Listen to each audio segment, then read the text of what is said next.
Excelentísimo Señor, buen Padre Celestial, te damos gracias por este día, Señor. Te bendecimos por la vida, por esta oportunidad que tú nos das de seguir estando vivos, Señor, pero sobre todo la oportunidad de poder prepararnos, de poder ser cada día mejores en las diferentes áreas en las que nos desempeñamos. Y te damos gracias, Señor, por esta oportunidad que tenemos de aprender, de descubrir nuevos conceptos, de tener más herramientas, Padre Celestial, para conocer nuestra espiritualidad y poder desarrollarla juntamente con otros semejantes en la comunidad donde nos desarrollamos, en la iglesia donde nos desempeñamos, Señor. Permite que nuestro compromiso, Padre Celestial, sea cada vez más firme y más sólido hacia el interior de la iglesia a la cual pertenecemos. Bendice a los estudiantes, Padre Celestial, y permite que esta mañana podamos tener una enseñanza edificante. Estamos en tus manos en el precioso nombre de Cristo Jesús. Amén. Paz a todos ustedes, hermanos. Nuevamente les saludo. Pues vamos a tener esta mañana una clase que tiene que ver con el quehacer teológico y pues vamos a empezar. El día de ayer, perdón, el día del lunes, nosotros teníamos al final, hacia el final de la clase, tuvimos una lámina que tenía que ver con la metodología y esta metodología tenía que ver pues precisamente con esto del ver, juzgar y del actuar, ¿no? Entonces, simple y sencillamente a manera de recordatorio, pues esto de ver o este círculo, este concepto metodológico que tiene que ver primero con ver, quiere decir y significa que tendríamos que captar nosotros una imagen clara y completa de lo que la realidad es, ¿no? Y utilizar técnicas a través de esta visualización o de esta visión que tenemos, de esta observación, que tienen que ver con la investigación, con la recolección de datos y con la observación directa. Por ejemplo, analizar las condiciones de una comunidad marginada, ¿no? O analizar las condiciones de la iglesia en donde nosotros nos desarrollamos, que si hay puntos débiles, que si al culto le hace falta ser más incluyente, y es decir, no incluyente en el sentido de alguna cosa que estemos pensando mal, sino en el sentido de que tendríamos que hacer que participen más la gente de todas las edades, tanto los ancianos, tanto los adultos mayores, tanto los jóvenes como los niños. Y podríamos focalizar nuestra mirada, nuestra observación precisamente en ese momento cúltico en el cual tal vez el director se encarga mucho o se enfoca más en cierto grupo que tal vez tiene que ver con su edad y no tiene que ver tanto con la generalidad de la gente que asiste a celebrar la liturgia, ¿no? Y el siguiente paso sería juzgar, pero este paso va a tener que ser a la luz de la fe y de la doctrina cristiana. Y de esta manera es que nosotros vamos a utilizar entonces las enseñanzas que tenemos acerca de la Biblia, lo que tiene que ver con la sana doctrina, lo que tiene que ver con las tradiciones y las formas de celebrar de la iglesia y obviamente observar y juzgar si se tiene una realidad buena al respecto de la interpretación de las escrituras. Y de esa manera, este es el proceso de hacer un juicio no para condenar, sino para discernir, ¿no? Como se miraba en la parte baja de esta tablita que tenía que decía discernir, comprender. Y entonces se puede aplicar a una realidad social más fácilmente. La palabra juzgar acá no es para condenar, sino para realizar un sano juicio al respecto de lo que se está viviendo, ¿no? Es decir, actuar apegados a justicia, ¿no? El objetivo de esta frase o de esta palabra que tiene que ver con juzgar, pues es el de discernir y de evaluar la realidad desde una perspectiva teológica, ¿no? Desde la perspectiva teológica, y de esa manera vamos a obtener nuestro método de una manera más amplia y más completa. Y ahí podemos utilizar pues la técnica de la reflexión teológica, del estudio bíblico y consultar los documentos de la iglesia, ¿no? Como los fundamentos doctrinales, como todo ese tipo de cosas y saber si estamos actuando conforme a lo que está establecido y está estipulado por nuestra denominación. Y aquí, por ejemplo, puede ser qué tan, qué tan cercanos estamos de los marginados, qué tan cercanos estamos de los menos posibilitados, es decir, de los pobres, si se hace justicia o si se hace injusticia con respecto del concepto que tenemos del Evangelio, ¿no? Y por último, pues vendría lo que tiene que ser actuar, y el actuar, pues aquí lo tendríamos que ver como utilizándolo para transformar esta realidad a la cual nosotros estamos sujetos, ¿no? Recordemos nosotros que la realidad, la forma en la que vivimos nuestra espiritualidad, lo marca el grueso de la iglesia.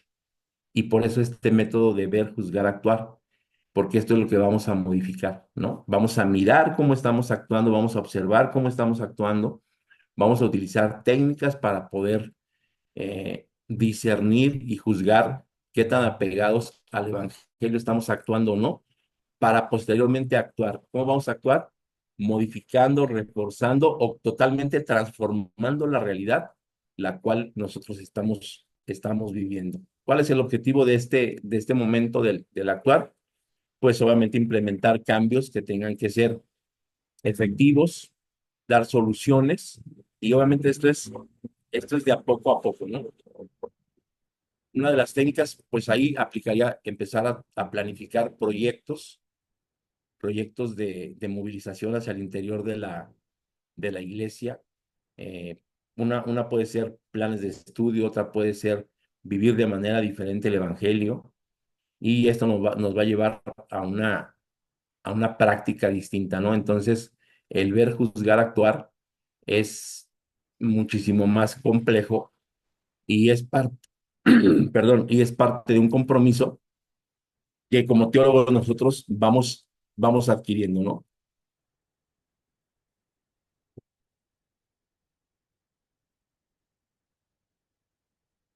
Recordemos que todos somos teólogos, creyentes o no, hablando de la ciencia de la teología, creyentes o no, todos somos teólogos, pero basados en nuestro conocimiento, basados en la sana doctrina, entonces podemos realizar una buena o una no tan buena teología.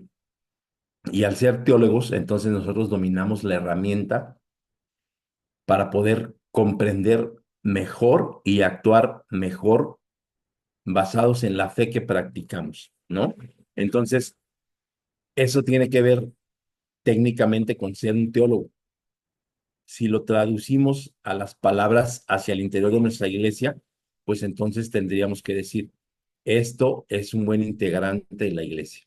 Aquel personaje que se dedica por mirar dónde hay áreas de oportunidad, por juzgar conforme, o sea, basados en la justicia, qué se está haciendo bien, qué se está haciendo mal, para posteriormente, con esa realidad que se tiene, actuar, es decir, modificarla en el sentido de ampliarla, en el sentido de limitarla o en el sentido de impulsarla de manera diferente. Y ese es el compromiso de un miembro de la iglesia, para traducirlo hacia el interior de nosotros. Es decir, no somos teólogos porque tenemos un título, sino somos teólogos porque aplicamos técnicas que hoy estamos aprendiendo para llevarlas hacia el interior de nuestra comunidad y que de esa manera nuestra comunidad pueda, pueda despegar, ¿no?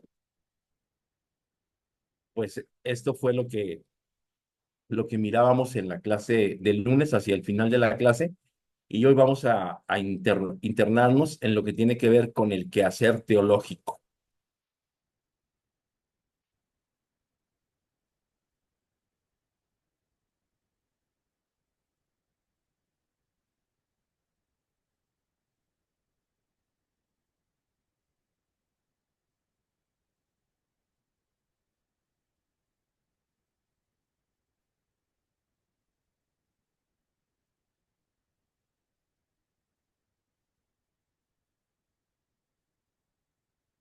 Bien, pues la clase de hoy es Introducción al Quehacer Teológico y la teología, como lo hemos visto, es un campo muy fascinante y con muchas facetas que estudia la naturaleza de Dios, la relación entre lo divino y lo humano, las verdades fundamentales de la fe. En esta clase se explorarán los diversos aspectos del quehacer teológico, brindando una visión integral de esta disciplina. Algo que sucede muy a menudo, es decir, cada 8 días, es un acto divino humano que tiene que ver principalmente con la predicación. Eh, si se participa de la escuela sabática, si hay alguien que dirige el culto, esos son actos divinos humanos, en el sentido de que Dios ha hecho un llamado a aquel hermano, aquel obrero, aquel diácono, aquel ministro, aquel pastor que se está desempeñando desde el púlpito, y es divino porque ese llamado viene de parte de Dios, pero también es humano porque es un humano el que recibe ese llamado, pero sobre todo porque el llamado de Dios lo confirma la iglesia, ¿no? Una persona no estaría ahí al frente si Dios no lo hubiese llamado, pero también si la iglesia no lo hubiese aceptado.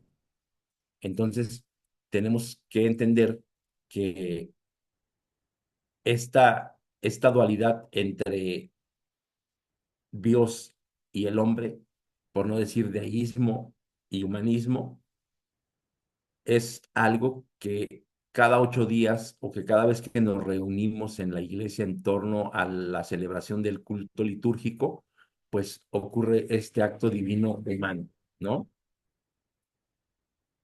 Y tal vez en ese sentido nosotros hemos sido como un poco descuidados al verlo eso muy normal, muy comúnmente, pero tendremos que recordar que en alguna parte de la escritura, de la escritura en el libro de Efesios, dice que el llamamiento y los dones son irrevocables. Entonces el llamamiento viene de parte de Dios, los dones los otorga el Señor, pero los otorga para que hacia el interior de la iglesia, desde nuestra humanidad, nosotros estemos celebrando a Dios porque le conocemos, ¿no? Entonces sí tendríamos que tener muchísimo más cuidado al respecto del entorno en el cual nosotros nos estamos desempeñando, porque aquí inicia una parte del quehacer teológico, ¿no? El quehacer teológico tiene que ver con la predicación, tiene que ver con cómo convivimos hacia el interior con nuestros diferentes hermanos, pero desde un punto de vista teológico. Pero si lo traducimos nuevamente hacia el interior de la iglesia, desde un punto de vista en el cual nosotros estamos comprometidos con el prójimo. ¿Sí? Bien, pues vamos adelante. El objetivo de la clase de hoy es brindar una comprensión integral del quehacer teológico, explorando sus límites y metas, analizando por qué es importante hacer teología. Se destacaría la relevancia de tener un método teológico y se examinará cómo el intelectualismo, el emocionalismo y el legalismo pueden afectar la praxis teológica. Y tendríamos que recordar aquí que praxis simple y sencillamente tiene que ver con práctica, no tiene que ver con otra cosa, ¿no? Lo digo así en la palabra en la que va, para que podamos empezar a dominar palabras que tienen que ver con la teología, ¿no? Los estudiantes desarrollarán una apreciación crítica de la teología como una disciplina que no solo busca comprender la fe, sino también aplicarla de manera relevante en contextos contemporáneos. Y bueno, los contextos contemporáneos se refiere simple y sencillamente a los momentos situacionales en los cuales nosotros nos desarrollamos hacia el interior de la iglesia, pero no solamente nos desarrollamos como cristianos hacia el interior de la iglesia, tal vez somos líderes de manzana o líderes de la colonia o líderes del barrio o somos influyentes en la comunidad donde nos desempeñamos y entonces hacia el interior de ese lugar, desde nuestra comprensión que tenemos de la espiritualidad y de cómo nosotros nos desempeñamos, de cómo comprendemos la justicia divina, entonces es en base es con base en eso que nosotros nos desarrollamos, ¿no? Entonces, aquí una de las metas específicas sería comprender que el quehacer teológico es identificar qué implica hacer teología y sus principales objetivos y desafíos, explorar sus limitaciones y metas de la teología, reflexionar sobre las fronteras y aspiraciones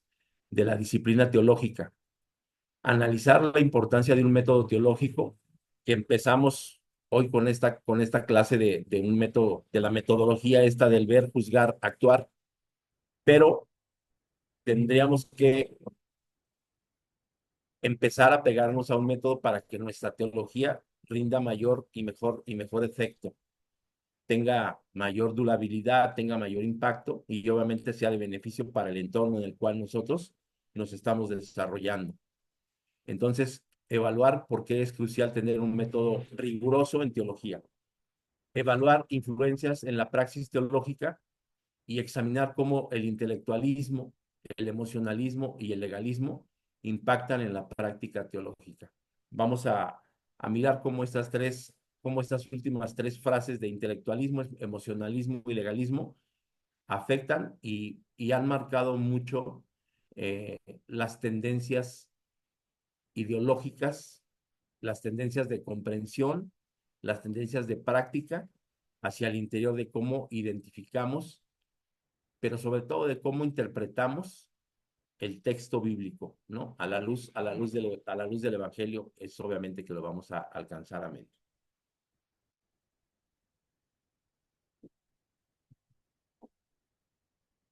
¿Por qué menciono esto? Pues bueno, porque los fundamentalistas o los fundamentalismos religiosos no solamente, así como lo dije, viven hacia el interior de la religión, de la iglesia o de las diferentes denominaciones. Ese tipo de fundamentalismos desde siempre han abarcado campos como la política, como la economía, como la cultura social o la etnia en donde se desarrollan. Si no, pues chequen los diferentes líderes que tenemos a nivel global, como muchos de ellos, por sus fundamentalismos políticos y sociales, diciendo liberalismo, diciendo capitalismo o diciendo socialismo, no tienen apertura hacia cambiar sus políticas económicas, ¿no? Entonces, eso es un fundamentalismo. Y bien, pues, conscientes de que no solamente afecta hacia el interior de la iglesia, sino que desde siempre ha afectado hacia el interior de la política, de la ciencia y sobre todo también de la economía, pues es que hoy vamos a ponerle especial énfasis a que esto tendría que modificarse hacia el interior de lo que nosotros estamos, estamos viviendo y de lo cual nosotros estamos participando. Permítanme un momento.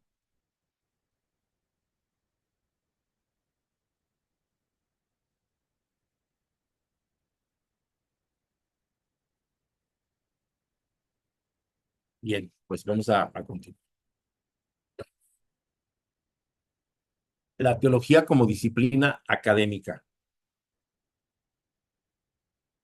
tiene fundamentos académicos y obviamente la teología se enseña y se estudia en universidades, en seminarios y en escuelas de teología siguiendo métodos rigurosos y principios académicos, ¿no? Y aquí pues tendríamos que hacer una diferencia muy grande entre fundamentalismo y fundamentos, ¿no? Diversidad de enfoques. Existen diferentes tradiciones y escuelas de pensamiento teológico, cada una con sus propias perspectivas y énfasis. Y aquí tendríamos que recordar que nosotros actualmente tenemos tres grandes divisiones en cuanto a la teología se refiere, ¿no? La primera es la teología patrística, que fue en primero y segundo siglo. Posteriormente viene la teología escolástica, que empieza a circular desde la Edad Media y hasta poco antes de la época moderna, que tiene que ver hasta el año 1750, aproximadamente 1700, y de ahí para acá, la teología contemporánea, ¿no? Entonces, estas tres diferentes maneras o esos tres diferentes enfoques en los que se ha plasmado y sobre todo a los que se han adherido la forma de hacer teología y obviamente hacia el entorno hacia el interior de la contemporaneidad, pues tiene que ver ya cuestiones como la modernidad, la posmodernidad, que actualmente también afectan e influyen hacia el interior de hacer este, teología.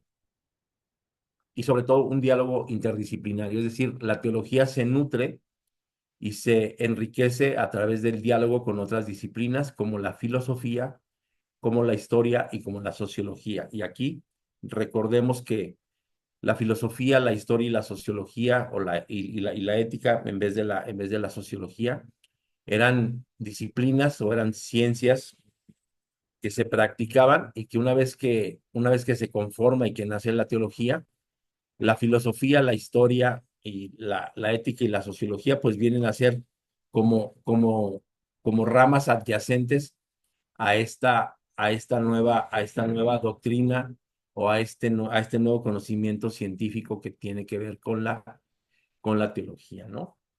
Y bien, pues vamos a ver en una primera parte lo que tiene que ver con las metas de la teología. Y como todo en la vida tiene unas metas y todo tiene un fin que se persigue y que se tiene que lograr y conseguir, pues la teología tiene metas y se conforman de la siguiente manera. Para que una teología sea integral, permítanme un segundo, voy a alcanzar mi Biblia. Denme un minuto.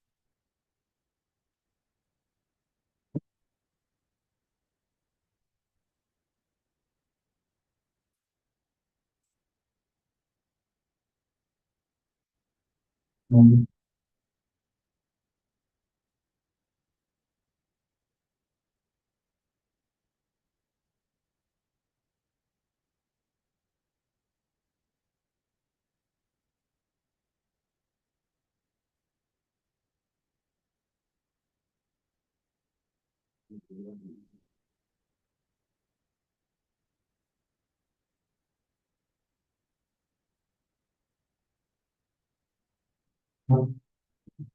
Ya estoy de vuelta.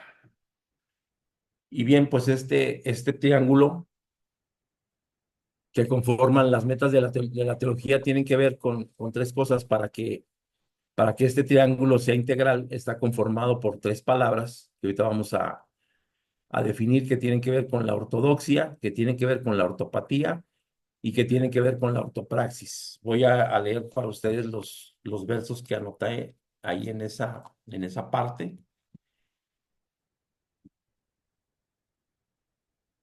Juan 17:17 dice lo siguiente.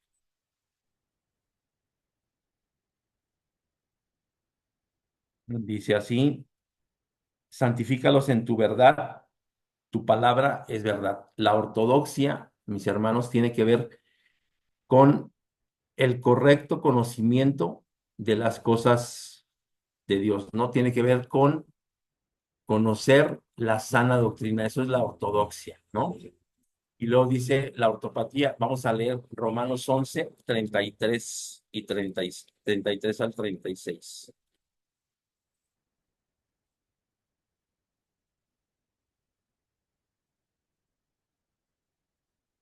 Dice, oh profundidad de las riquezas de la sabiduría y de la ciencia de Dios, cuán insondables son tus juicios e inescrutables tus caminos, porque ¿quién entendió la mente del Señor?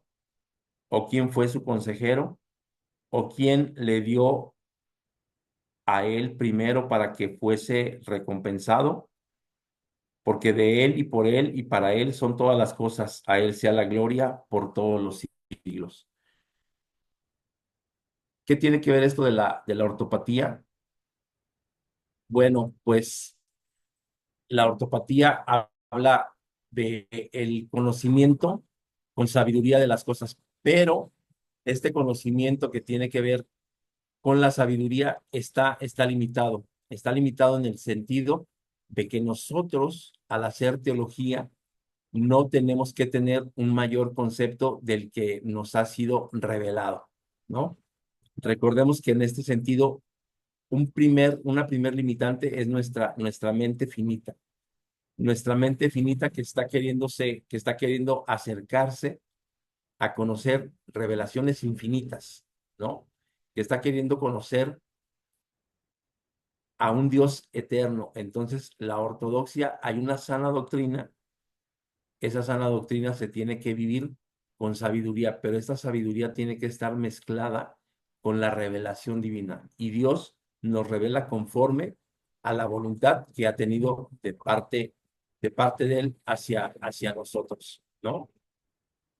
Entonces, esto es tener un tremendo equilibrio cuando tenemos una ortopraxis, y voy a leer para ustedes Santiago 2:19,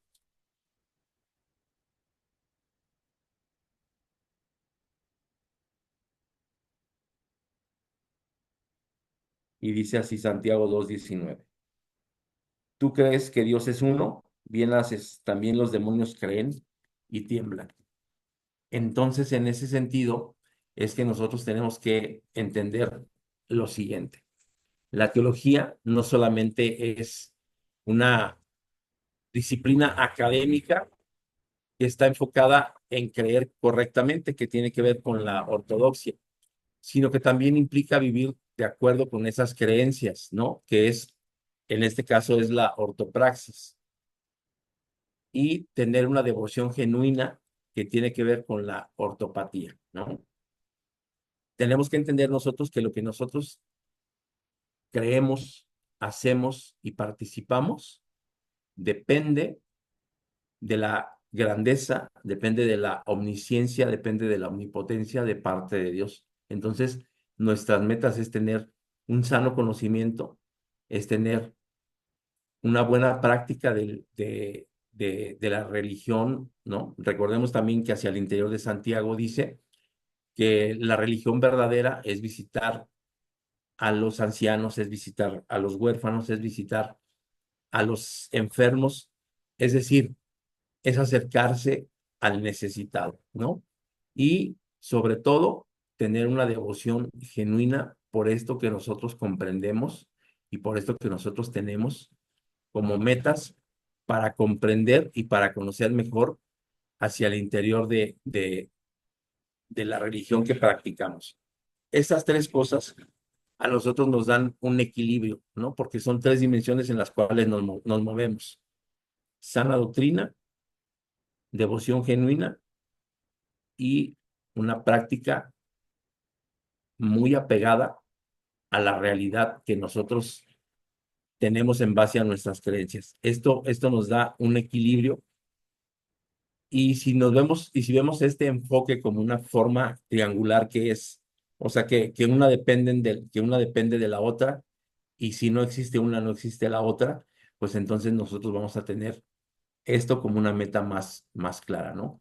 Este enfoque triangular, entonces, es útil para darnos cuenta que la teología abarca muchas formas en la práctica de nuestra cristiandad, y no tiene que limitarse por el conocimiento doctrinal, porque a final de cuentas ni conocemos todo, ni sabemos todo, pero se pueden aplicar de forma distintas todos esos conocimientos que nosotros tenemos, porque hay muchos campos: la enseñanza, la visitación, la evangelización, la discipulación, practicar exégesis, practicar hermenéutica. Entonces, la sana doctrina, el conocimiento que llevamos apegados en base a la sana doctrina y las prácticas adecuadas del evangelio que nosotros proclamamos y profesamos, nos van a llevar a cumplir más fácilmente estas, estas metas que nosotros nos hemos podido, nos hemos podido trazar, ¿no? De manera que estas tres lateralidades actúan de la siguiente manera. La ortodoxia, es decir, la sana doctrina, el sano conocimiento, le informa a la ortopraxis y a la ortopatía, es decir, lo que creemos afecta cómo lo vivimos y cómo lo sentimos, ¿no? La ortopraxis pone en práctica la ortodoxia y está motivada por la ortopatía.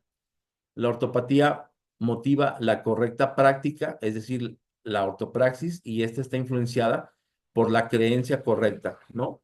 Es decir, por la ortodoxia.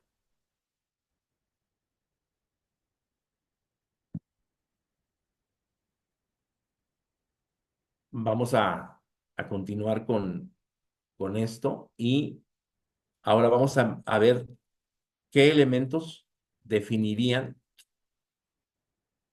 si estamos realizando un buen quehacer teológico o no lo estamos realizando. Y aquí nosotros tenemos tres puntos que tenemos que evitar.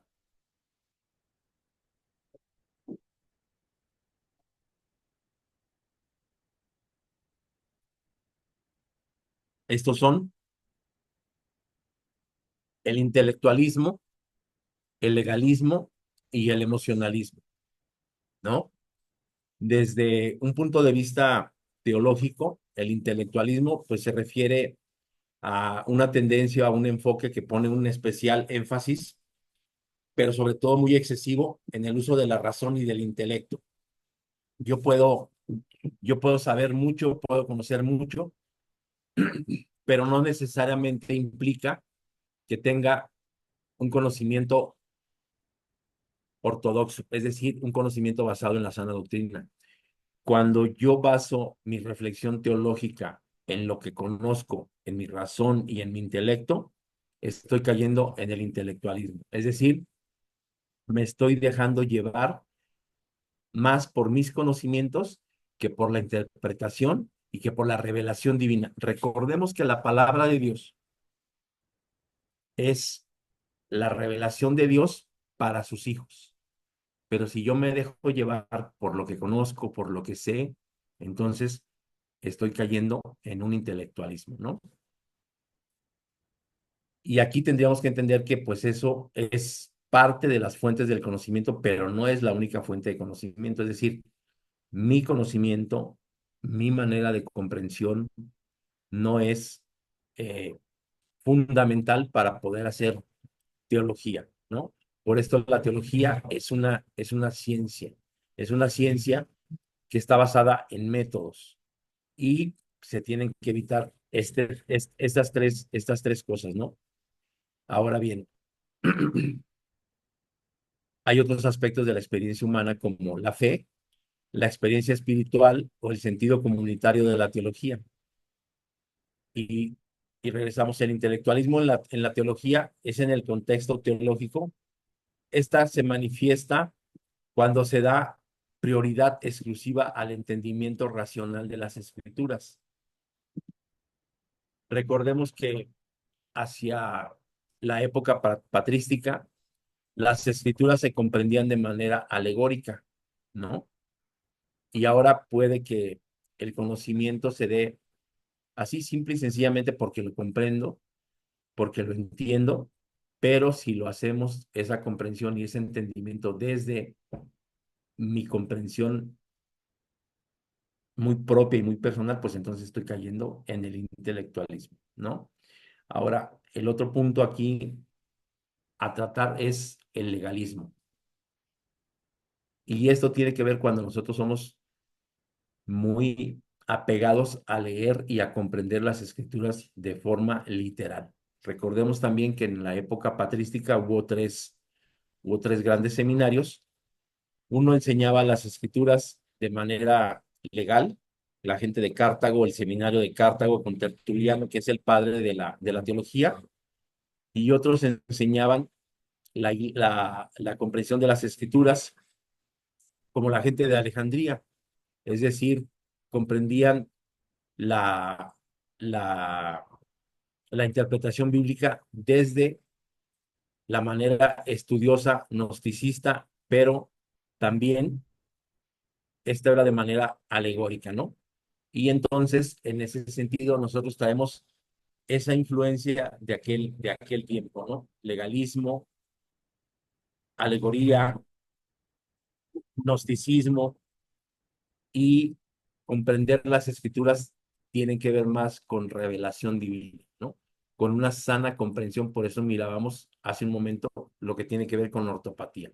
Una sana comprensión basada en la sabiduría que, no, que emana obviamente de lo alto, ¿no? Entonces, cuando nosotros utilizamos la palabra de Dios o la comprendemos de forma literal, tal vez estamos cayendo en legalismos, ¿no? Y la última parte que afecta eh, este conocimiento teológico o esta forma de hacer teología, pues tiene que ver con el emocionalismo, ¿no? ¿Qué es el emocionalismo? Pues dejarnos llevar por nuestra emoción, dejarnos llevar por nuestros sentimientos, dejarnos llevar por este tipo de cuestiones que que más que comprender, que más que tener una sana práctica, pues tienen que ver con nuestra emoción, con eso que a veces nosotros no controlamos, ¿no? Y esto pues puede traer como consecuencia la reducción de nuestra fe y la no comprensión y la no ampliación del campo que estamos estudiando. Entonces, hay tres cosas que tendríamos que evitar, que es la intelectualidad, la legalidad y la emocionalidad en la que podemos caer para no caer en esto de reducir nuestra fe y poder ampliar nuestro conocimiento académico basado en la teología, ¿no? De esta manera es que nosotros podemos comprender que el intelectualismo puede reducir la fe a un conjunto de proposiciones, de doctrinas que se entienden y que se explican racionalmente. Y el conocimiento académico es crucial en la teología si se hace de manera aislada. Puede hacer que la teología pierda su carácter transformador y relacional. Es por esto que es importante evitar estos tres segmentos al momento de estar haciendo teología, ¿no? Avanzamos y ahora vamos a entender y a darnos cuenta que las fuentes de la teología son las Sagradas Escrituras.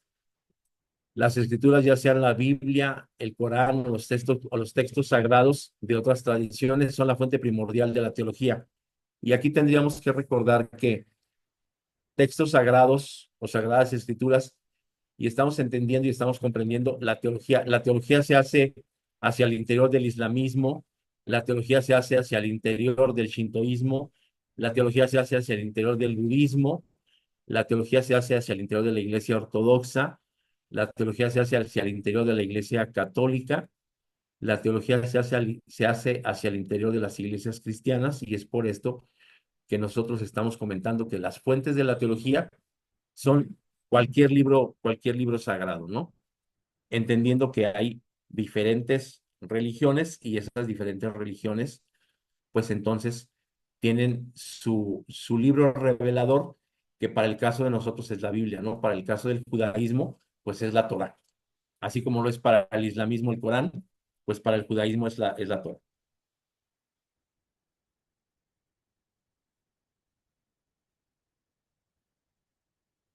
Otra de las fuentes de la teología son la tradición teológica y la tradición teológica se basa también en los escritos, en los testimonios y en los aportes de los teólogos a lo largo de la historia. ¿Quién puede ser aquí aportadores? Pues la patrística, los primeros padres, posteriormente los reformadores hacia el interior o en el tiempo de la Edad Media, como lo fue Lutero, como lo fue Calvino, como lo fue Zwinglio, como lo fue Servet, como fueron todos esos teólogos de la Reforma y posteriormente los de la posreforma, como lo mirábamos en la clase pasada, como fue Dietrich Bonhoeffer, como fue Karl Barth, como fue Karl Rahner, eh, y teólogos más contemporáneos que tienen que ver como Segundo, como Sobrino, como Gutiérrez, todos estos teólogos, como René Padilla, todos estos teólogos que han hecho aportes para tener una mayor y una mejor comprensión de la teología, hablando especialmente ya de la teología cristiana, ¿no? O protestante, que se le puede llamar más ampliamente. Y obvio, otra de las fuentes de esto es la experiencia religiosa. La propia experiencia personal y comunitaria de lo sagrado es una fuente viva para la reflexión teológica. Más allá de que nosotros tenemos nuestra revelación, o la revelación de Dios hacia nosotros, que es la Biblia, más allá de que hay gente que ha sido muy influyente hacia el interior del conocimiento teológico, como los teólogos que mencioné hace un momento, nuestra experiencia religiosa, nuestra reflexión de las cosas de Dios, es decir, nuestra reflexión teológica, también vale y cuenta como una fuente de la teología. Y obviamente la razón y el conocimiento siempre y cuando no caigamos en los tres aspectos que vimos hace un momento hacia atrás, ¿no? Tener, tener una buena ortodoxia, tener una buena ortopatía y tener una buena ortopraxis es entonces que nosotros vamos a poder tener y hacer una mejor práctica de nuestra teología, cuando también evitamos lo que tiene que ver con el intelectualismo, con el legalismo y con el emocionalismo, ¿no?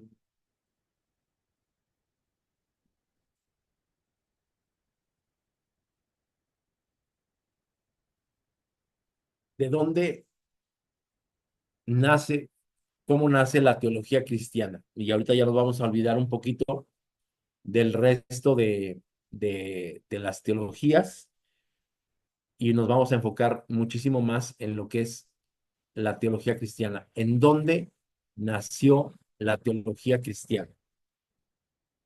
Bien, pues la teología cristiana nace en la liturgia, en los templos, en los monasterios, pero también se da en la universidad, también se da en la plaza pública. Recordemos a Pablo en su narración del aerópago, cuando él pasa por este lugar conocido como el aerópago y se encuentra con una inscripción o con inscripciones hacia todos los dioses sabidos y por haber.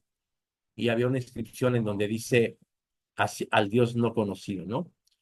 Y él empieza a hablar de esa, de esa frase y dice, yo vengo a predicarles el Dios no conocido.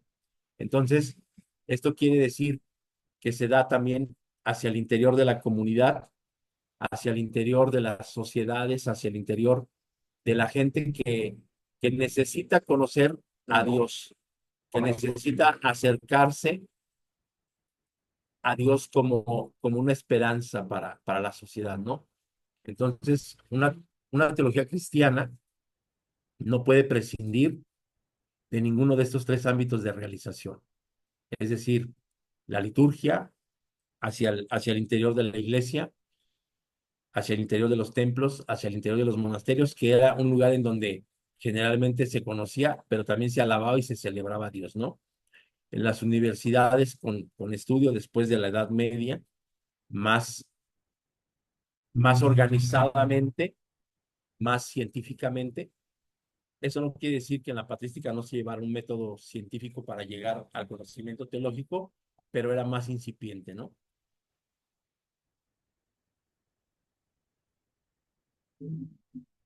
Entonces, primero porque son el fondo en el que se gesta la propia vida del teólogo, donde se instaura la coherencia con la complejidad de la existencia, y finalmente porque son los tres ámbitos fundamentales en los que la teología debe cumplir su misión de anuncio, testimonio y acreditación y apología. Recordemos que la apología no es otra cosa sino que la defensa de la fe. En, en la semana me preguntaban en el chat que si había alguien, voy a leer esa pregunta para nosotros y obviamente para no quedar mal, para no decir esa pregunta desde mi comprensión, sino leerla como la hicieron. Dice aquí, buen día hermanos y hermanas, paz a todos, paz de Dios a todos.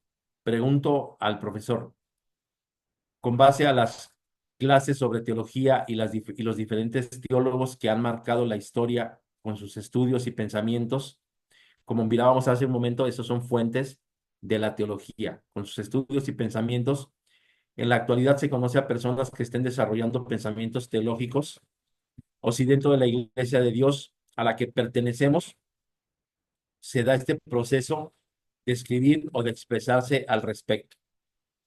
Y, y más allá de responder que sí lo hay, más allá de decir nombres al respecto de quién está haciendo teología en base a la contextualización, en base a la cultura que nosotros tenemos, en base a la necesidad que nosotros tenemos, quiero comentarles algo bien sencillo.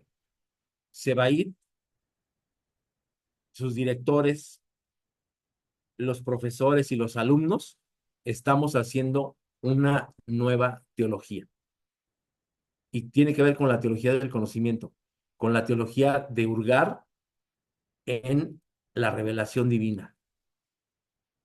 Puedo decir muchos nombres, incluso hay maestros que nosotros hemos tenido, por ejemplo, Ausencio Arroyo es teólogo, Chuy Trejo es teólogo, y obviamente ellos tienen una comprensión distinta porque, y esto de decir distinto no significa que sea diferente una de la otra a pesar de estar en la misma denominación, distinta porque los dos no pertenecen a la misma congregación en México, o tal vez no están casados con una misma teología, es decir, tal vez a uno de ellos le puede gustar la teología pastoral y al otro le puede gustar la teología académica, ¿no? Por ejemplo, yo me inclinaría mucho más por decir teólogo pastoral a Ausencio y por decir teólogo académico a Chuy Trejo, pero al momento de llegar ellos a Sebaid, estamos haciendo una teología nueva. Y en ese sentido, yo quiero comentarles también que, por ejemplo, Abraham Marín está actuando en el sentido de que hacia el interior de nuestra iglesia se necesita, no importa en dónde esté, ¿no? Porque nosotros hemos estudiado gente de Argentina, gente de Colombia, ahorita tenemos gente de Ecuador, también hay hermanos de la República Mexicana, y no solamente el seminario de la Iglesia de Dios en México, sino el seminario de la Iglesia de Dios en Argentina, está funcionando para tener una mejor ortopraxis, es decir, para tener un mejor conocimiento y práctica de la teología. ¿Cuál va a ser el resultado de practicar la teología? Al estar más cerca de Dios, al tener mejor conocimiento de las cosas de Dios, de la revelación divina, vamos a poder ser mejores predicadores, mejores maestros, mejores evangelistas, mejores discipuladores. Vamos a aprovechar mayormente y mejormente nuestros dones. Es decir, este conocimiento, este sano conocimiento que se va a traducir en una sana revelación, nos va a llevar a una sana práctica. Eso es lo que claramente quiere decir ortodoxia, sana doctrina, ortopatía, que tiene que ver con sano conocimiento, y ortopraxis, que tiene que ver con la sana práctica de esta doctrina y de este conocimiento que tenemos, ¿no? Tenemos que evitar el intelectualismo, el emocionalismo y el legalismo. Entonces, respondiendo a esa pregunta, hacia el interior de la Iglesia de Dios se da esto. Ahora, si hablamos, eh, hará unos meses, si no mal recuerdo, casi un año, el 5 de noviembre del año pasado, si no mal recuerdo, un teólogo de origen argentino, pero mexicano por naturalización, de nombre Enrique Dussel, pregonó muchísimo al respecto de la teología de la liberación, y él se autonombró o se llamó el filósofo de la teología de la liberación. Eh, Obviamente Gustavo Gutiérrez, que fue el fundador de la de la teología de la liberación en América Latina, principalmente en Perú. Acá en México, pues Samuel Ruiz, que fue quien también fue un teólogo de la liberación, todavía con vida, pues John Sobrino y alguien que se me olvidó ahorita, Juan Luis segundo. Más antiguamente, el padre salvadoreño de nombre, bueno, conocido como Monseñor Romero, y pues uno de los máximos actualmente exponente por el puesto que ocupa, tiene que ser Bergoglio, porque él es un gran teólogo de la liberación. La liberación tiene que ver no tanto con doctrina o con dogmas, sino tiene que ver más con acercarnos hacia la gracia y hacia la misericordia. Eso es liberarnos. Liberarnos de las prácticas dogmáticas, liberarnos de los ritos y empezar a comprender mayor y mejormente la misericordia. Entonces, en esta época contemporánea, hay muchos que hablan de eso. Hay por ahí otro ecuatoriano de nombre René Padilla, que fue un gran exponente, sobre todo de la misionología, pero que también tiene que ver con la teología de la liberación. ¿Por qué? Porque él trabajaba hacia el interior de las etnias o de los indígenas, ¿no? Entonces, la teología cristiana nace, obviamente, para conocer mejor al Dios que nos creó y que nos formó. Se empieza a dar hacia el interior de los templos, hacia el interior de los monasterios, empieza a hacerse una ciencia mayormente cuando llega a la universidad, pero tiene que salir, o sea, no se tiene que centrar en esos lugares, sino tiene que salir a las plazas, tiene que salir a las comunidades, tiene que salir al rincón más alejado para empezarse a dar la práctica de la teología, ¿no? Y ahora esa práctica de la teología, pues puede ser teología bíblica, puede ser teología práctica, puede ser teología evangélica, y en ese sentido, pues es que tal vez con toda esta clase podemos responder la pregunta que nos hizo la hermana Adriana Bojko. ¿Por qué necesitamos la teología? Hay una, hay un texto que a mí me gusta mucho, está en Juan capítulo 5. Voy a leerlo para ustedes. Y principalmente nosotros necesitamos la teología porque desconocemos, desafortunadamente desconocemos. Y Juan 5:39 dice lo siguiente.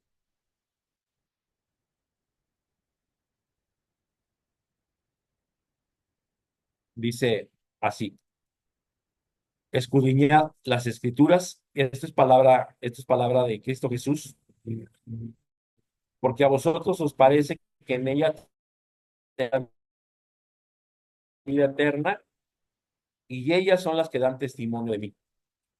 El desconocimiento de la revelación divina nos hace estudiar la teología, ¿no?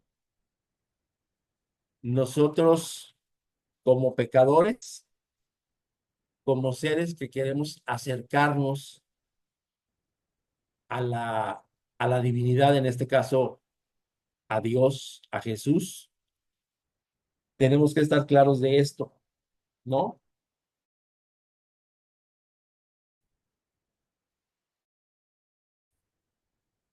Escudriñad las escrituras, porque a vosotros os parece que en ellas tenéis la vida eterna y dais vida. Segunda de Pedro 3:15 dice así, lo voy a compartir con ustedes.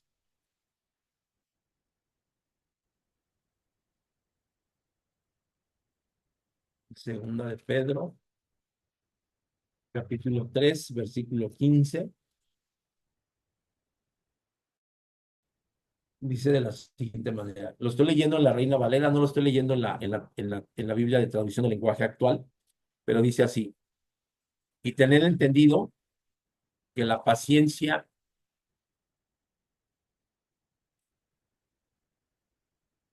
Segunda de Pedro 3:15, y tener entendido que la paciencia de nuestro Señor es para salvación, como también nuestro amado hermano Pablo, según la sabiduría que le ha sido dada, os ha escrito. Casi en todas sus epístolas han hablado de ellas en estas cosas, entre las cuales hay algunas difíciles de entender, las cuales los indoctos e inconstantes tuercen, como también las otras escrituras para su propia perdición. Marcos 12, 23 y 25, voy a compartirlo con ustedes. Dice así: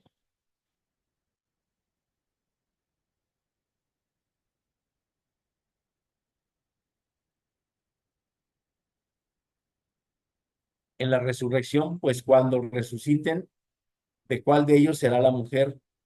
Ya que los siete la tuvieron por mujer. Entonces, respondiendo Jesús, les dijo: ¿no erráis por esto? ¿Por qué ignoráis las escrituras y el poder de Dios?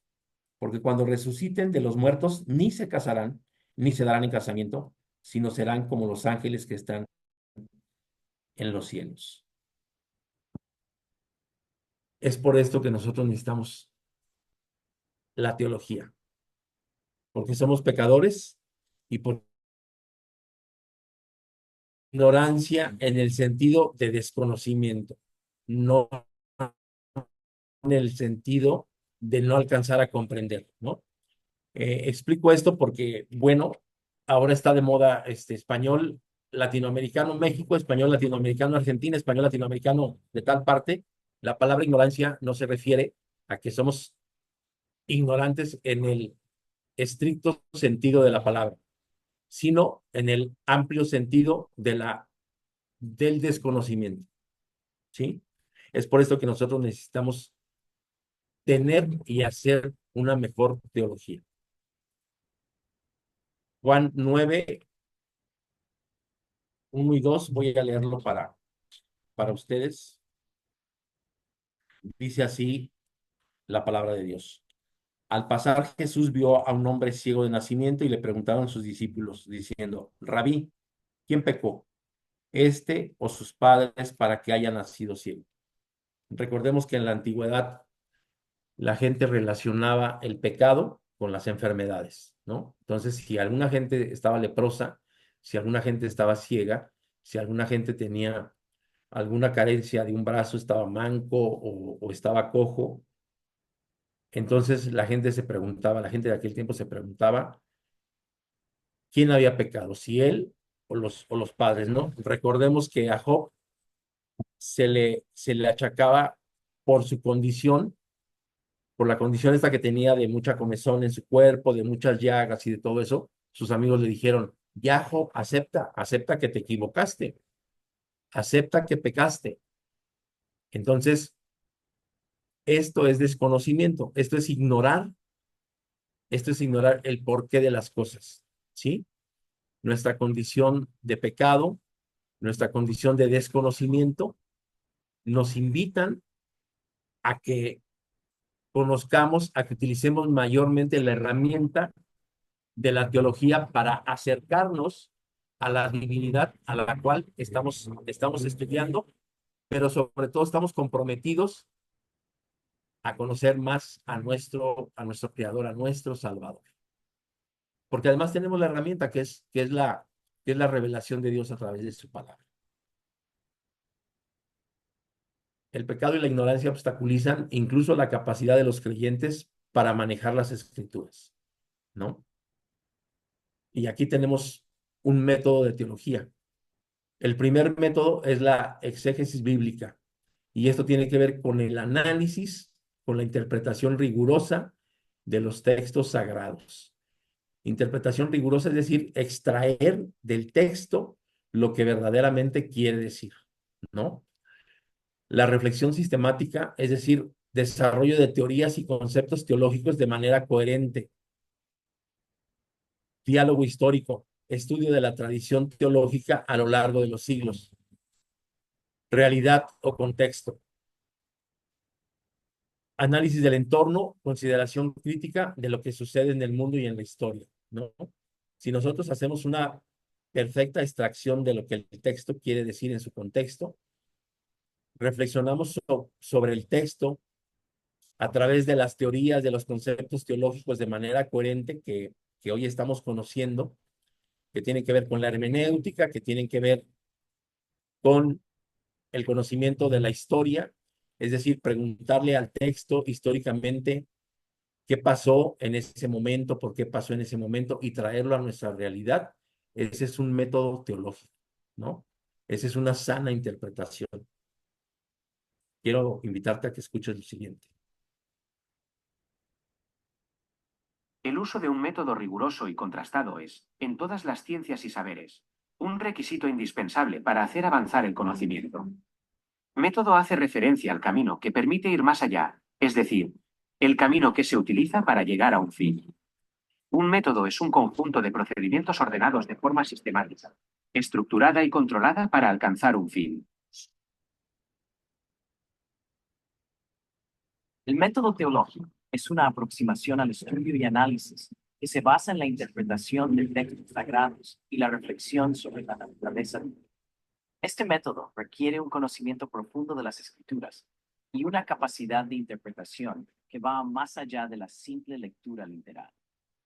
A través del método teológico, los teólogos buscan comprender el significado más profundo de los textos sagrados y aplicarlo a la vida diaria de los creyentes. Este enfoque requiere una mente abierta y la voluntad de explorar conceptos e ideas que pueden estar fuera de nuestra comprensión racional. El método teológico nos invita a dejar de lado nuestras ideas preconcebidas y abrir nuestra mente a la posibilidad de que una inteligencia superior guíe nuestro camino. A través del estudio y la práctica del método teológico, podemos profundizar nuestra comprensión de la fe y la espiritualidad y encontrar respuestas a las preguntas más profundas que nos atormentan. Este método nos invita a explorar la realidad de la vida y buscar un significado más profundo a las experiencias y problemáticas actuales. En conclusión, el método teológico es una herramienta poderosa para explorar nuestra relación con lo divino y profundizar nuestra comprensión de la fe. A través de la práctica de este método, podemos encontrar consuelo, inspiración y sabiduría para afrontar los desafíos de la vida con confianza y esperanza.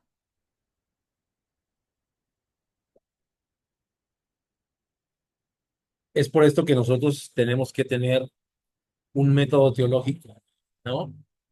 Aquí va a quedar plasmado en una de las láminas y recordemos nosotros que tenemos un trabajo hacia casi al final de nuestra clase, que es tomar una de las láminas.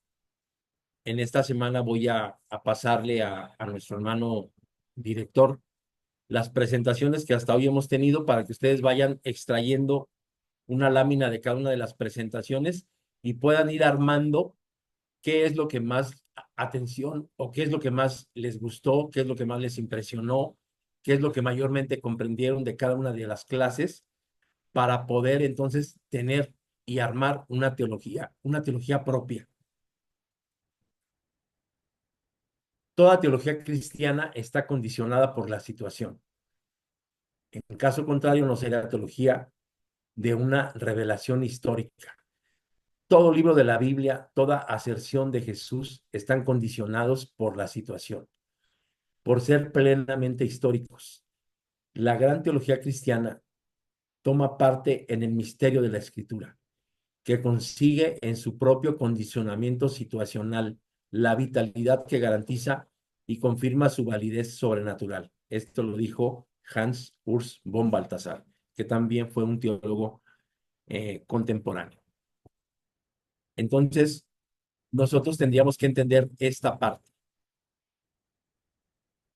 La teología que hace un norteamericano, la teología que hace un europeo, la teología que hace un hindú en sus diferentes regiones en donde se desempeñan, no puede aplicar a mi comunidad, salvo que sean parecidas homogéneamente, pero ni se vive el mismo momento histórico, ni se vive el mismo momento social o ni religioso, ni tampoco se tienen las mismas necesidades, aunque haya necesidades muy comunes en el orbe, como tienen que ver con la pobreza, con la carencia de oportunidades.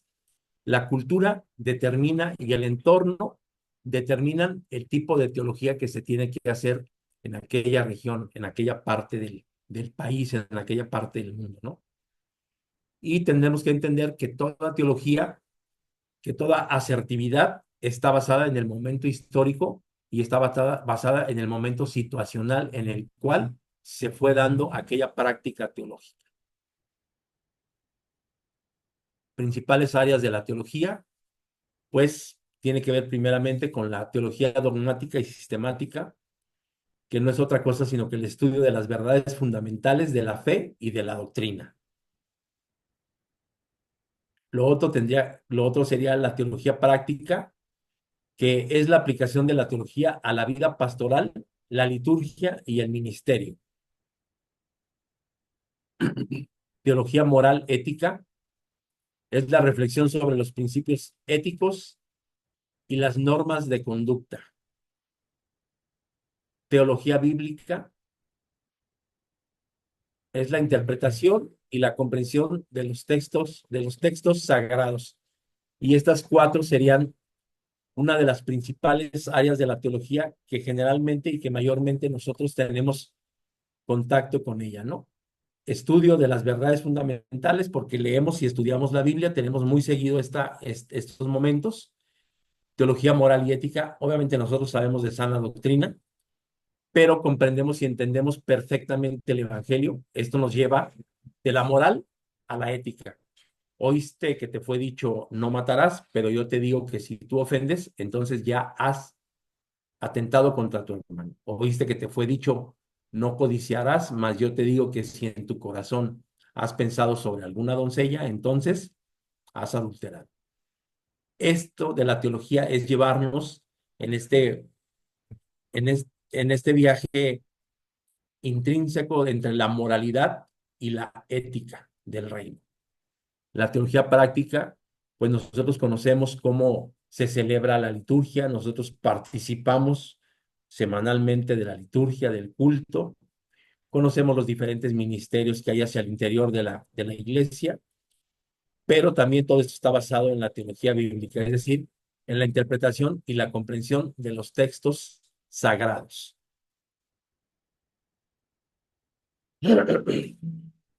La teología y su relación con otras disciplinas.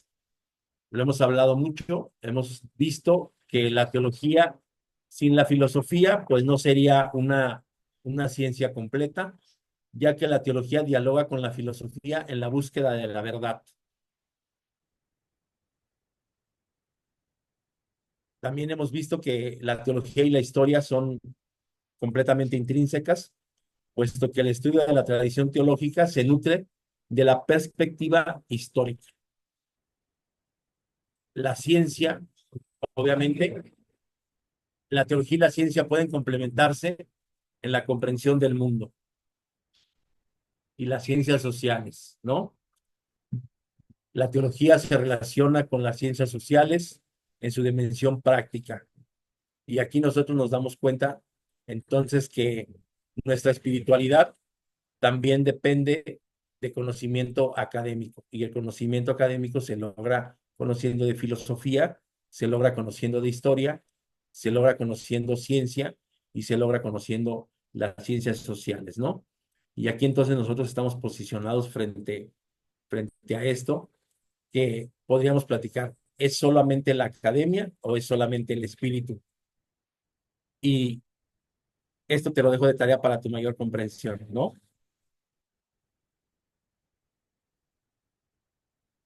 Bien, pues, ¿cuál es la función de la teología? Y aquí te quiero comentar que su función es de liberar.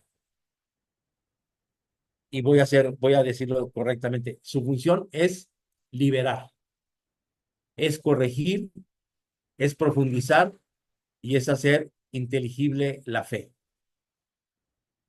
Hay hermanos nuevos hacia el interior de la iglesia que tienen poco comprendiendo o viviendo esta religiosidad nueva que venían de tradiciones de diferentes religiones y hacer más comprensible, hacer más inteligible la fe para ellos es una de las funciones de la teología.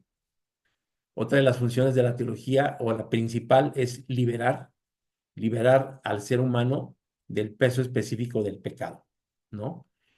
Generalmente nosotros venimos de tradición católica y en el catolicismo hasta respirar es pecado, ¿no? Eh, es corregir lo que está mal, lo que se comprende mal, y sobre todo es profundizar, ¿no? Lo mirábamos en la lectura de Romanos 11:33 al 36, que hablaba de las profundidades del conocimiento, que nos decía si nosotros habíamos platicado con Dios, si nosotros habíamos comentado con Dios, y aquí nosotros podemos darnos cuenta precisamente de esto, ¿no? Job tiene un diálogo con el Señor. Nosotros sí podemos tener un diálogo con el texto, preguntarle al texto, preguntarle a la palabra de Dios. Pero en ese diálogo que Job tuvo con el Señor le dice a Job, ¿dónde estabas tú cuando yo fundaba el mundo? Es decir, el Señor pone en su lugar al ser humano que cree tener razón, porque Job decía, yo no pequé para hacer esto, yo no merecí tal cosa, y Job, más que ser un paciente, es un tremendo desesperado de su condición, porque no comprende, porque no alcanza a comprender su situación. Y con todo derecho, para él, con todo derecho para él, desde su perspectiva, le reclama a Dios y le dice, a mí díganme dónde está el Señor. Yo voy a subir hasta su trono y me voy a llenar de argumentos contra él. Y el Señor, cuando está enfrente a Job, le dice, a ver, Job, cuéntame, ¿dónde estabas tú cuando yo fundaba el mundo? ¿O a poco naciste antes que Abraham? Perdón, antes que Adán. ¿Dónde estabas tú cuando yo de la nada colgaba la tierra? ¿Dónde estabas tú cuando yo le ponía límites al mar? ¿Dónde estabas tú? Y sigue el diálogo y le pregunta, ¿has considerado al, al búfalo cuando resopla y cómo su resoplido levanta polvo y se ve bien bello? ¿O has considerado los crines del caballo? Le dice, ¿tú le has puesto uno? ¿O cómo le hiciste para quitarle el miedo al caballo cuando está en medio de la batalla? Entonces, comprender que la grandeza de Dios rebasa nuestro conocimiento, que nosotros tenemos un límite, también es la función de la teología, pero sobre todo liberarnos de que tenemos una escasez de conocimiento limitada, pero ahora liberarnos porque la verdad, la palabra de Dios dice eso, conoceréis la verdad y la verdad te hará libre. Entonces, liberarnos para corregir nuestro pasado histórico, poder profundizar y hacer más entendible, más comprensible, más digerible la fe que estamos practicando.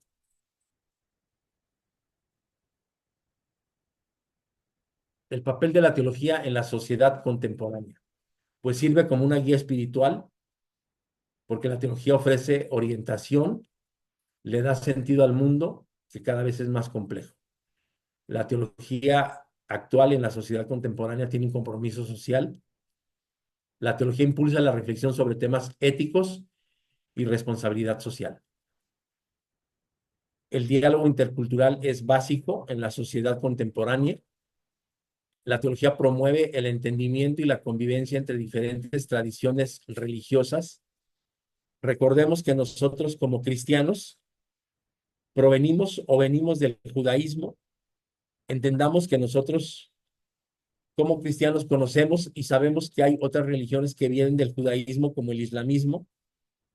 Y hoy podemos entender que las tres grandes religiones del mundo vienen de donde nosotros venimos, que es el judaísmo, ¿no? Entonces, es importante y es interesante saber cómo piensan, cómo creen, cómo practican y sobre todo por qué lo hacen. Porque al final del día nos vamos a dar cuenta que lo hacen para el mismo Dios al cual nosotros alabamos, al cual nosotros conocemos, del cual nosotros dependemos. El quehacer teológico no es solamente de hombres, sino también de mujeres. Dijo María Clara Luchetti: en mi quehacer teológico siempre tomo más conciencia de que mi experiencia de mujer, o mejor, la manera como Dios crea y recrea incesantemente la mujer que yo soy, imprime una marca diferente en mi reflexión y en mi discurso. Asumir esa marca tiene su mezcla de pasión y gloria, pero es un dato del cual no se puede escapar porque es de nivel ontológico. María Clara Luchetti, pues obviamente una teóloga, y acá nosotros tendríamos que alcanzar a comprender que la teología no solamente es de hombres en el sentido del género, sino también es de mujeres, ¿no? Recordemos que frente a Jesús no hay judío, no hay griego, no hay judío, no hay extranjero, pero también hombres y mujeres tenemos la misma dimensión, el mismo nivel que tiene un hombre, lo tiene una mujer, el mismo nivel que tiene una mujer, lo tiene un hombre. Nosotros tendríamos que quitarnos de ese pasado patriarcal que tenemos, que nos ha heredado solamente problemáticas hacia el interior de nuestra mayor comprensión y de nuestra mejor práctica cristiana. Podemos concluir y reflexionar esto. El quehacer teológico es tan fascinante que nos invita a ahondar en las preguntas más profundas sobre la existencia, la fe y nuestra relación con lo divino.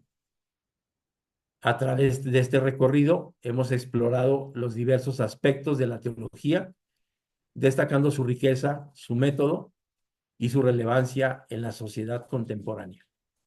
Pues bien, vamos a dejar de compartir hasta este momento la clase de hoy.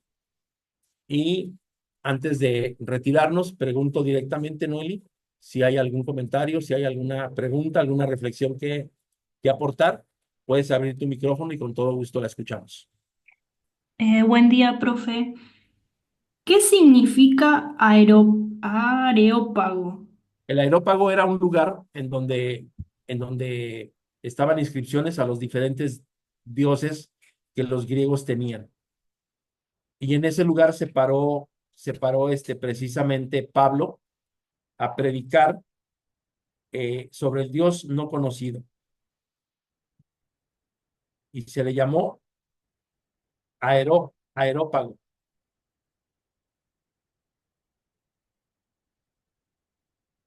Permíteme un momento para darte una mejor.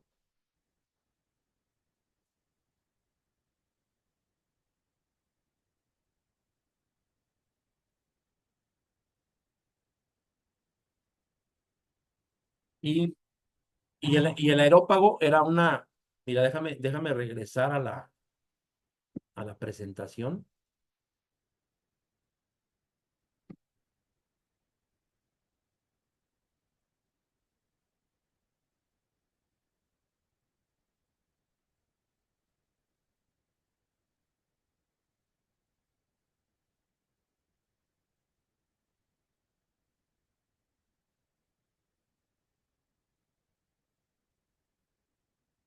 Esto que está aquí,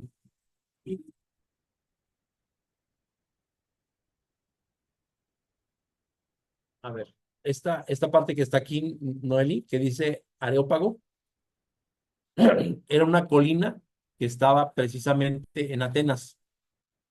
Y ese es el lugar en donde había la inscripción que decía hacia el Dios no conocido. Y podemos decir, mira, dice el diccionario, lo voy a leer esto para ti, para que tengas una mejor comprensión, para que tengamos una mayor idea. Dice, el significado simbólico de hoy en día es que el aerópago es un símbolo de la intersección entre la cultura grecorromana y el cristianismo primitivo y representa un lugar de diálogo entre las diferentes cosmovisiones, es decir, entre las diferentes comprensiones entre la filosofía griega y la teología cristiana. Hemos hablado a lo largo de la clase que debemos de tener un diálogo interreligioso y aquí, ¿por qué hablamos de Areópago? Pues precisamente porque aquí se dio al Pablo subir a esta colina y encontrar en el camino hacia esta colina, aquí nos damos cuenta cómo hay como un caminito, nos damos cuenta que hay una inscripción que decía al Dios no conocido. Y ellos pues tenían, vamos a hablar, que tenían a Zeus, que tenían al dios Baco, que tenían a Hermafrodita, la diosa de la fertilidad, que tenían a diferentes dioses, a Mercurio, el dios de las ventas y del comercio, a todos los dioses sabidos y por haber. Y entre ellos había una inscripción por si le fallaban, por si todos esos dioses no eran suficientes, había uno que decía al Dios no conocido. Entonces Pablo llega y se para ahí, en el centro de la cultura helénica, en donde ellos eran total y absolutamente politeístas, es decir, creían en muchos dioses. Él habla y dice, de nada sirve tener todos estos dioses si ustedes no conocen al único y verdadero Dios, que es el no conocido. Y se los presento. Y Pablo entonces empieza a hablar del Evangelio en aquel lugar, que no es otra cosa, sino que una colina que está en lo alto de Atenas. Entonces, no sé si respondí tu pregunta, Noeli. Sí, gracias, profe. Perfecto. No sé si hay algún comentario más. Y si no, pues, Noeli, te invito a que nos despidas en oración. Bueno, oramos. Amado Padre que estás en los cielos, venimos ante ti para agradecerte por esta clase y por todo lo que hemos aprendido hoy. Ponemos este día en tus manos y que tu presencia esté con cada uno de nosotros. En el nombre de Jesús, amén. Amén. Pues bonito día y nos estamos viendo el próximo lunes. Bendiciones.